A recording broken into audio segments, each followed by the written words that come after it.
तो नमस्कार और जय श्री राम सभी लोगों को। फ़िलहाल मैं नालंदा में हूँ और नालंदा जो कि अपने आप में एक अद्भुत जगह है। अगर कहा जाए तो एजुकेशन की शुरुआत यहीं से हुई थी, नालंदा विश्वविद्यालय। बहुत सारे इतिहास जो हमारे हैं वो यहाँ से जुड़े हुए हैं। फिलहाल अभी आप देख सकते हो कि मैं गांव के अंदर हूँ और यहाँ पे कीर्तन भजन चल रहा है। ऑब्वियसली हिंदू गांव है तो भजन कीर्तन तो होगा ही। तो बैकग्राउंड नॉइज़, थोड़ा सा बैकग्राउंड नॉइज़ नहीं बोलेंगे, कीर्तन की आवाज़ आ सकती है आपको। एक्चुअली में अगर देखा जाए तो ये जो बैकग्राउंड म्यूजिक है इससे अच्छा कुछ हो भी नहीं सकता है। भजन कीर्तन से अच्छा बैकग्राउंड म्यूजिक क्या हो सकता है। और यहाँ पे आके ना बड़ी शांति मिलती है, बहुत ज़्यादा शांति मिलती है मुझे। तो आज हम लोग जिस मूवी का रिव्यू करने वाले हैं उस मूवी का नाम है कश्मीर फाइल्स।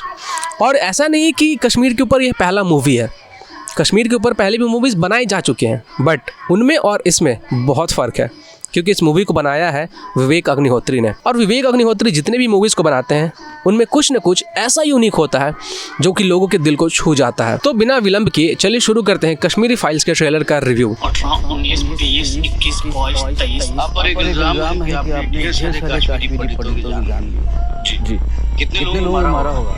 20, 25। अगर वो आपसे कहते कि अपने सगे भाई को मार दो तो मार देते। और आपसे आपकी माँ को मारने के लिए कहते तो मार देते। उसके साथ में हम अपनी जिंदगी को बात नहीं करेंगे।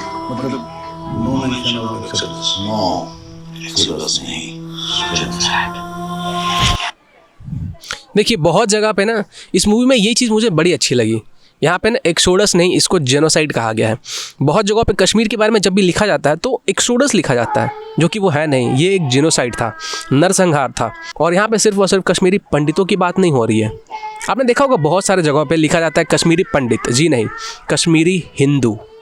वो कश्मीरी हिंदू थे, पंडित बाद में थे। क्योंकि हमारे देश के अंदर ऐसे लोग हैं ना जो बांटने का काम बहुत अच्छे तरीके से जानते हैं और इसीलिए वो बांटने के लिए इसे कश्मीरी पंडितों का नाम देते हैं, ना कि कश्मीरी हिंदुओं का। खैर चलिए आगे बढ़ते हैं और देखते हैं कि आगे ट्रेलर में और क्या है। देखो कौन है, कृष्णा। रात तक कश्मीर छोड़ कर जाने को कहा। हमारे लोग मर रहे सर। कश्मीर चल रहा है, खुलेआम कश्मीरी हिंदुओं का कत्ले आम हो रहा है। पंडितों को किसी ने नहीं भगाया, वो खुद भागे गवर्नर से मिलके। ये जो कश्मीर के अंदर दिखाया जा रहा है, यह जो इंसान है जो कह रहा है कि कश्मीरी पंडितों के हमने नहीं भगाया, वो खुद वहाँ से भागे। ये सच तो आप भी जानते हो। कश्मीरी जो हिंदू तो वहाँ से वो क्यों भागे? क्योंकि उनको 3 ऑप्शंस दिए गए थे, या तो तुम मर जाओ, या तो तुम इस्लाम में कन्वर्ट हो जाओ, या फिर यहाँ से भाग जाओ। जो लोग वहाँ पे रुके, जिन्होंने रेजिस्ट किया, उनको मार दिया गया। जो लोग जिंदा रहना चाहते थे वो लोग, कुछ लोग कन्वर्ट हो गए, और जो इन दोनों में से कोई काम नहीं कर पाए उनको वहाँ से भागना पड़ा। क्योंकि उनका साथ कोई भी नहीं दे रहा था, कोई भी नहीं, यहाँ तक कि सुप्रीम कोर्ट भी नहीं। उन्होंने भी कुछ भी नहीं सुना, ना कुछ देखा। इसके ऊपर कोई प्रॉपर इन्वेस्टिगेशन नहीं हुआ, कोई सुनवाई नहीं हुई। तो कश्मीरी हिंदुओं का किसी ने नहीं सुना, किसी ने भी नहीं। और यह जो मूवी है ना, इसमें और हैदर में ना एक सिमिलैरिटी है।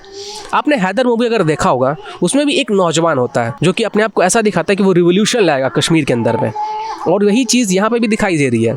चलिए आगे देखते हैं क्या होता है।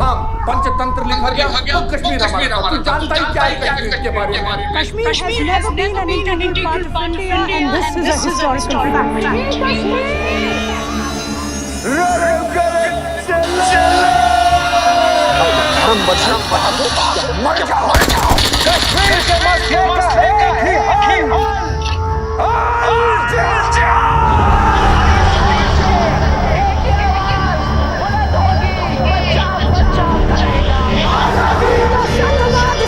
ये जो कहा जा रहा है कि एक ही आवाज़ बुलंद होगी, ये एक्चुअली में कश्मीर के वादियों के अंदर गूंज रहा था।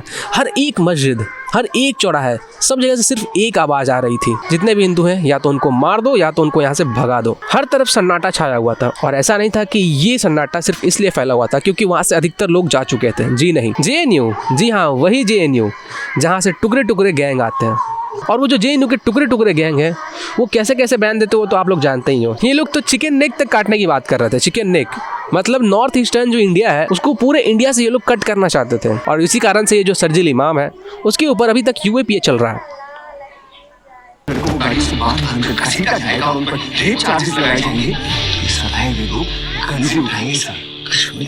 पंडितों ने तो कभी कोई बंदूक नहीं उठाई।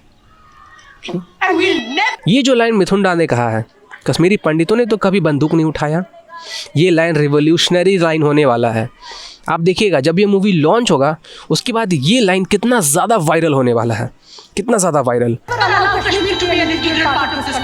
चाहे उसके लिए आग क्यों न लगानी पड़े, this is the time for justice, Krishna.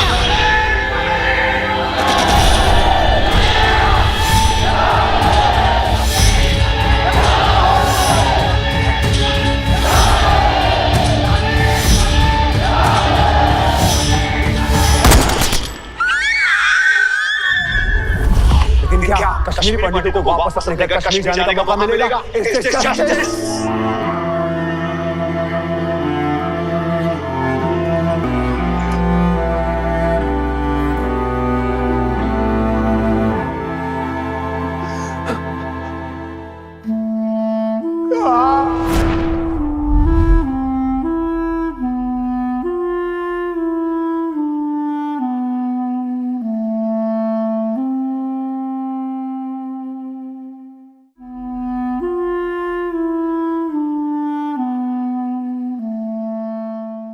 और ये जो पत्थरबाजी जो ये कहते हैं कि हमारे बहनों को छेड़ा जाता है, इंडियन आर्मी छेड़ती है। अरे जाहिलो, अगर इंडियन आर्मी के ऊपर पत्थरबाजी ही करना है तो कम से कम सही से पत्थरबाजी करो। ये झूठे इल्जाम लगा के पत्थरबाजी मत करो। और इसके आड़ में ये मत कहो कि हम लोगों ने बंदूक इसलिए उठाया क्योंकि हमारी माँ बहनों के साथ अत्याचार हो रहा था। कोई अत्याचार नहीं होता है, सब जानते हैं। इंडियन आर्मी को भी सब लोग जानते हैं। और ये जो तुम लोग करते हो नौटंकी, रोड के ऊपर आके पत्थरबाजी करते हो, फिर भी इंडियन आर्मी चुप रहती है, सुनती है। जो तुम लोगों ने कश्मीर के अंदर हिंदुओं के साथ किया था, अगर उसका 1% भी तुम लोगों के साथ हो जाए तो पूरे दुनिया में पता नहीं क्या हो जाएगा। पूरी दुनिया से जो प्रोपेगेंडा फैलाने वाले लोग हैं वो जिंदा हो जाएंगे। हमारे इंडिया के अंदर से इतने सारे प्रोपेगेंडा फैलाने वाले लोग जिंदा हो जाएंगे जिसकी कोई सीमा ही नहीं है। हमारे इंडिया के अंदर कितने सारे ऐसे लीडर्स हैं जो खुद पाकिस्तान के गुण गाते हैं, वो खड़े हो जाएंगे। जो सो कॉल्ड फिल्म स्टार्स हैं वो भी सामने आकर प्रोपेगेंडा फैलाने लगेंगे। इस मूवी के कास्ट में मुझे एक बहुत अच्छी बात क्या लगी आपको मालूम है? अनुपम खेर खुद एक कश्मीरी हिंदू है। वो खुद एक कश्मीरी पंडित फैमिली से आते हैं, तो उनको अच्छे से मालूम है कि कश्मीर के अंदर क्या हुआ था और इसी कारण से उनको चुना गया। और उन्होंने ये जो रोल निभाया है बखूबी निभाया है। एक एक चीज़, एक एक डिटेल उनकी एक्टिंग में झलकती है और ऐसा लगता ही नहीं है कि वो एक्टिंग कर रहा है। ऐसा लग रहा है कि वो उस मोमेंट को जी रहे हैं। जो भी चीज़ें हुई हैं उनको वो सामने दिखा रहे हैं कि वो मैंने जिया है। और अगर सच में बताया जाए तो ये मूवी देखने के बाद पूरा गूज़बम्स आ गया है। मैं जानता हूँ कि ये जो मूवी है इसके रिलीज़ होने के बाद से वो जो लोग हैं जिनको इतनी ज़्यादा पीड़ा झेलनी पड़ी, जिनके साथ बलात्कार हुआ, जिनको मार दिया गया, जिनके घरों को जला दिया गया, जिनके बच्चों को मार दिया गया, जिनके बच्चों के सामने उनकी इज्जत उतार दी गई, उनको वो चीज़ वापस नहीं मिलेगा। लेकिन कम से कम ऐसे लोग हैं जो अभी भी वेट कर रहे हैं कि कम से कम बाकी पार्ट के जो इंडिया के लोग हैं और बाकी दुनिया के जो लोग हैं उनके बारे में जाने कि उनके साथ आखिर हुआ क्या था कश्मीर के अंदर। क्योंकि अभी तक तो मैक्सिमम लोगों को ये पता ही नहीं है कि कश्मीर में आखिर हुआ क्या था। कश्मीरी हिंदुओं के जख्म तो नहीं बढ़ेंगे, लेकिन बाकी के जितने भी लोग हैं उनको कम से कम समझ में आएगा। वो इस चीज़ को समझेंगे कि कश्मीरी जो हिंदू थे उनके ऊपर क्या बीती थी, वो किस पीड़ा से गुजरे थे। और कम से कम उनकी आंखें खुलेंगी कि आगे आपके साथ ऐसा ना हो।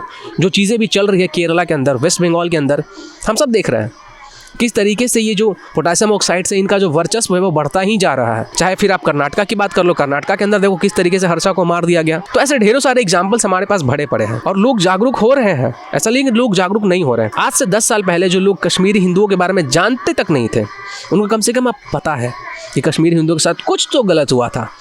और इस मूवी के बाद तो उन्हें बहुत कुछ पता चलने वाला है। तो मैं आप सभी लोगों से आग्रह करूंगा कि जितने ज़्यादा संख्या में हो सकता है इस मूवी को जाके थिएटर में देखो। मैं ज़्यादातर बॉलीवुड मूवीज़ के खिलाफ ही होता हूँ और बॉलीवुड में बहुत कम ऐसे मूवीज़ बनते हैं जिनको मैं देखने के लिए आपको बोलता हूँ, और उनमें से एक मूवी ये भी है। और आपको मालूम है कपिल शर्मा को जब अप्रोच किया गया कि इस मूवी को प्रमोट करने के लिए, उन्होंने मना कर दिया। क्यों? क्योंकि इसमें कोई स्टार किड नहीं है ना, कोई बड़ा एक्टर नहीं है, या फिर कोई और रीज़न है। जो कपिल शर्मा शो है उनके होस्ट सलमान खान है शायद, इसलिए क्या? खैर, रीज़न जो भी हो, यह मूवी एक ब्लॉकबस्टर होने वाली है और इसको किसी प्रमोशन की ज़रूरत नहीं है। यह मूवी हिट होगी और जितने भी हिंदू हैं वो इसे हिट कराएंगे, क्योंकि ये सिर्फ एक मूवी नहीं है। जितने भी हिंदू हैं उनकी भावना है, उनके साथ क्या हुआ था उसको यह दर्शाती है। जितने ज़्यादा संख्या में हो सकता है आप इसे थिएटर में जाके ज़रूर देखें ताकि ऐसे मूवीज़ और भी फ्यूचर में आ सकें।